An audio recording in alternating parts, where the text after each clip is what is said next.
అలా వెంకటేశ్వర స్వామి వారికి రాత్రి దండలు ఒకలా వేస్తే తెల్లవారేటప్పటికి ఒకలా మారిపోయేవి. ఎవరు చేస్తున్నారని ఒక రోజున అనుమానం వచ్చి ఒక మహంత్ గుదిలో నక్కి పడుకున్నాడు చూద్దామని.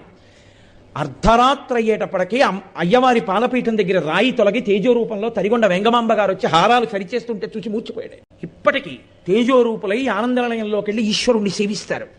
బ్రహ్మగారు, చతుర్ముఖ బ్రహ్మగారు ప్రతిరోజు వెంకటేశ్వర స్వామి వారి పాదాలు కడిగి ఆ పాత్ర అక్కడ ఉంచుతారు. అందుకే రాత్రి నీటి చెంబు ఉంచి తలుపులేస్తారు.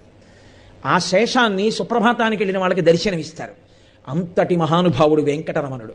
వెంకటరమణుడు అంటే వెంకటరమణుడే. ఒకరా ఇద్దరా, ఎంతమందితో అనుబంధం. వారం రోజులు కాదు, కొన్ని నెలల పాటు వెంకటరమణుడు భక్తులు చెప్తూ వెడితే ఎన్ని యుగాలలో ఎంతమంది ఆ వెంకటాచల క్షేత్ర స్పర్శ చేత పునీతులయ్యారో, ఎంత ఆనందం పొందారో. ఇప్పటికీ నేను మీకు ఒక యథార్థం చెప్తున్నాను.